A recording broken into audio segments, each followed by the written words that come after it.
கிருஷ்ணகிரியில இப்போ Jamuna palkova and sweets உங்க அன்பிற்குரியவங்களோட இனிப்பான நேரத்தை செலவழியுங்க. உங்க வீட்டு விசேஷங்களுக்கு பட்ஜெட்ல போட்டோஸ் அண்ட் வீடியோஸ் கவர் பண்ண டுடேஸ் போட்டோகிராஃபி அண்ட் வீடியோகிராஃபி. மாண்புமிகு தமிழகம் உள்ள புரட்சி தலைவி அம்மா அவர்கள் நீண்ட காலமாக உள்ள மத்தியில் இருக்கின்ற அரசும் மாநிலத்தில் இருக்கின்ற நமக்கு ஒரே ஒரு ஆதாரம். அதற்கு நானும் 1998 நான் நாடாளுமன்ற உறுப்பினர். இந்த ரயில்வே திட்டத்தை கொண்டு வருவேன் என்று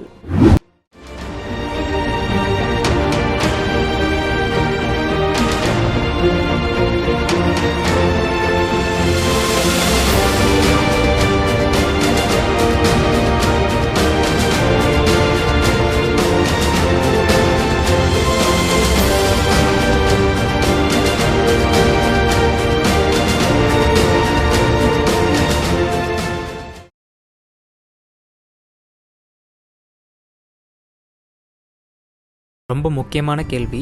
60 வருஷம் ஆச்சு, 15 எம்பிஸ் மாறிட்டாங்க. ஒவ்வொரு எம்பியும் தன்னோட பிரச்சார வாக்குறுதியில் இதை குறிப்பிட்டு இருக்காங்க. கடந்த 7 வருஷமாக தமிழ்நாட்டில் அதிமுகவும் ஆட்சியில் இருக்குது. ஆனால் இன்னும் கிருஷ்ணகிரிக்கு ரயில் வசதி வரவே இல்லை. எந்த வகையில் உங்கள் டேர்மில் அரசுக்கு அழுத்தம் கொடுப்பீங்க? இது உண்மையான கருத்து. காரணம், 1998 நான் நாடாளுமன்ற உறுப்பினராக கிருஷ்ணகிரி மக்களுடைய மரியாதையால் நான் அந்த பொறுப்பு ஏற்றேன். ஒரு குறுகிய காலம் 13 மாதம் தான் நான் நாடாளுமன்ற உறுப்பினராக இருந்தேன். இதில் வருகின்ற எந்த நாடாளுமன்ற உறுப்பினராக இருந்தாலும் இந்த திட்டம் வர வேண்டும் என்று தான் நினைப்பார்கள். ஆனால் ஒரு திட்டம் வருகின்ற பொழுது மத்தியில் இருக்கின்ற அரசும் மாநிலத்தில் இருக்கின்ற அரசும் இரண்டும் இணைந்து செயல்பட வேண்டும். அந்த சூழல் நிறைய நாடாளுமன்ற உறுப்பினர்களுக்கு வரவில்லை. மேலும் புதியதாக நாடாளுமன்ற உறுப்பினர்கள் இங்கு வந்த காரணத்தினால் இதை எப்படி அணுக வேண்டும் என்ற நிலை கூட அவர்களுக்கு தெரியாமல் இருக்கலாம். அதற்கு நானும் ஒரு காரணம். நானும் ஒரு முறை நாடாளுமன்ற உறுப்பினராக இருந்தேன். ஆனால் இப்பொழுது எனக்கு நல்ல அனுபவம் கிடைத்திருக்கிறது. அரசு நிர்வாகத்திலே பணியாற்றிய காரணத்தினால் ஒரு திட்டத்தை கொண்டு வருவதற்கு என்னென்ன வகைகளை பயன்படுத்த வேண்டும், எந்தெந்த அரசை அணுக வேண்டும், எந்தெந்த அதிகாரிகளை அணுக வேண்டும் என்ற நல்ல அனுபவம் எனக்கு கிடைத்திருக்கின்ற காரணத்தினால் இந்த முறை நிச்சயமாக எங்களுடைய அரசு மாநிலத்தில் இருக்கிறது. மாண்புமிகு முதலமைச்சர் அவர்கள் இது போன்ற நீண்ட காலமான நிலுவையில் உள்ள பிரச்சனைகளை கேட்டு உடனடியாக நடவடிக்கை எடுப்பதற்குரிய முயற்சியில் ஈடுபடுகிறார். அதற்குரிய உதாரணம் அத்திக்கடவு அவிநாசி திட்டம். அது 60 ஆண்டு காலமான நிலுவையில் இருந்த திட்டம். அதை இப்பொழுது 1650 கோடி ரூபாய் ஒதுக்கீடு செய்து அடிக்கல் நாட்டி இப்பொழுது பணியை தொடக்கப்பட்டிருக்கிறது. அதற்கு உதாரணமாக இதையே எடுத்துக்கொள்ளலாம். கிருஷ்ணகிரி மாவட்டத்தை பொறுத்தவரையில் இந்த ரயில் பணியை எடுத்துக்கொள்ளலாம். எனக்கு நம்பிக்கை இருக்கிறது. நிச்சயமாக மக்களுடைய ஆசையோடு நான் வெற்றி பெற்றால் இதற்கு இந்த ரயில்வே திட்டத்தை கொண்டு வருவேன் என்று நான் உறுதியாக கூறுகிறேன். வறட்சி மாவட்டங்களில் கிருஷ்ணகிரியும் ஒன்றுன்னு அறிவிச்சிருக்காங்க. தொகுதிக்குள்ளே நிறைய ஏரிகள் அழிஞ்சு போயிருக்கு அல்லது ஆக்கிரமிப்பு செய்யப்பட்டிருக்கு. தண்ணீர் பஞ்சத்தை போக்க short term and long term strategies ஏதாவது வச்சுருக்கீங்களா?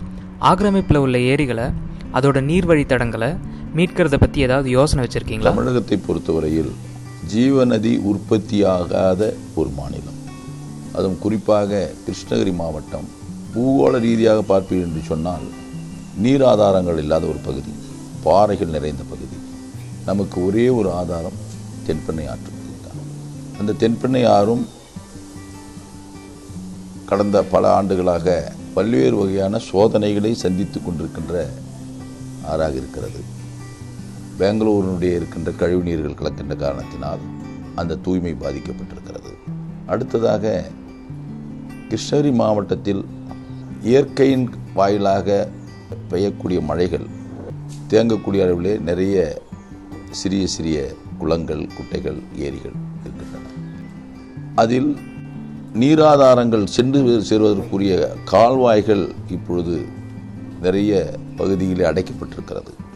இரண்டாவதாக ஒரே ஆதாரமான தென்பெண்ணை ஆற்றினுடைய நீரை மாண்புமிகு தமிழகம் உள்ள புரட்சி தலைவி அம்மா அவர்கள் ஆட்சி பொறுப்பில் இருந்த பொழுதே வலதுபுற கால்வாயிலும் இடதுபுற கால்வாயிலும் நீட்டித்து உபரி நீரை பல ஏரிகளுக்கு வழங்கியிருக்கிறார்கள்.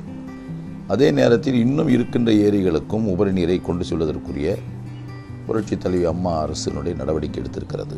அதன் அடிப்படையிலே தென்பெண்ணை ஆற்றில் வருகின்ற உபரி நீரை அந்த காலங்களில் முறையாக எடுத்து சென்று கிருஷ்ணகிரி மாவட்டத்திற்கு எந்தெந்த பகுதியில் எந்தெந்த ஏரிகளுக்கு எடுத்து செல்ல முடியுமோ அனைத்து ஏரிகளுக்கும் எடுத்துள்ளதற்கும் உரிய திட்டங்கள் தீட்டப்பட்டிருக்கிறது. அதனுடைய முதல் கட்டமாக நிலங்களை கையகப்படுத்துகின்ற வகையில் 72 கோடி ரூபாயும் கூட இந்த அரசாணை வெளியிட்டிருக்கிறது. இதை தொடர்ந்து கண்காணித்து இந்த ஏரிகளுக்கு நீர் வருவதற்குரிய அனைத்து நடவடிக்கைகளை எடுப்ப நான் முயற்சி செய்வேன். கிருஷ்ணகிரி தொகுதியில் இருக்கிற நிறைய மலைகளை கிரானைட்டுக்காக கொஞ்சம் கொஞ்சமாக இழந்துட்டு இருக்கோம். விதிமீறல்களை தடுக்க ஒழுங்குமுறை கொள்கையில், அதாவது ரெகுலேஷன் பாலிசியில் என்ன மாதிரியான மாற்றங்களை கொண்டு வரலாம்? உறுதியாக கொண்டு வர வேண்டும். இயற்கை வளங்கள் அழிக்கப்பட்டு வருகிறது. இது இயற்கை கொடுத்த கொடை. இந்த கொடையை காப்பது ஒவ்வொரு தனி மனிதனுடைய கடமையும் கூட.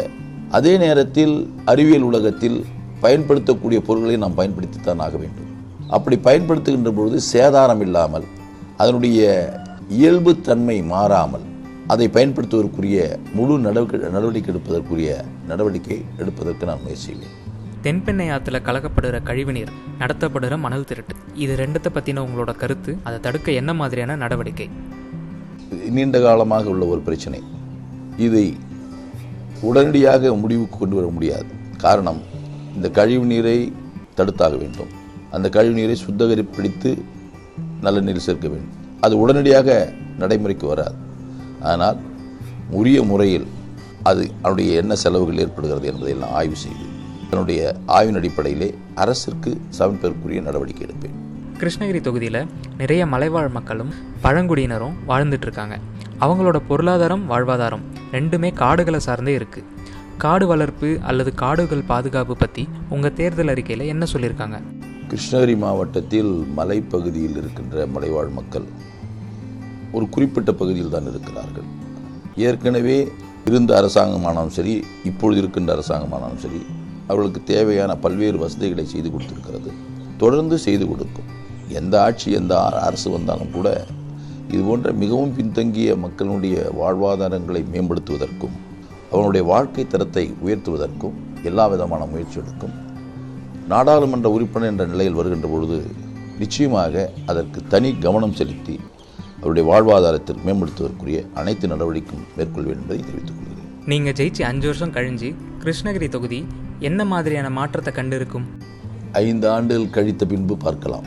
காரணம், ஆட்சியில் இருக்கின்றவர்கள், நாடாளுமன்ற உறுப்பினர் என்ற நிலையில் இருக்கின்ற நான், அன்றைய அரசியல் சூழல், அன்று மக்களுடைய தேவைகள், இவை அனைத்தும் ஒன்றோடு ஒன்று பின்னி கிடைப்பதால் அவர்களோடு நானும் இணைந்து என்னாலான எல்லா முயற்சியிலையும் ஈடுபடுவேன் என்பதை மட்டும் நான் தெரிவித்துக் கொள்கிறேன்.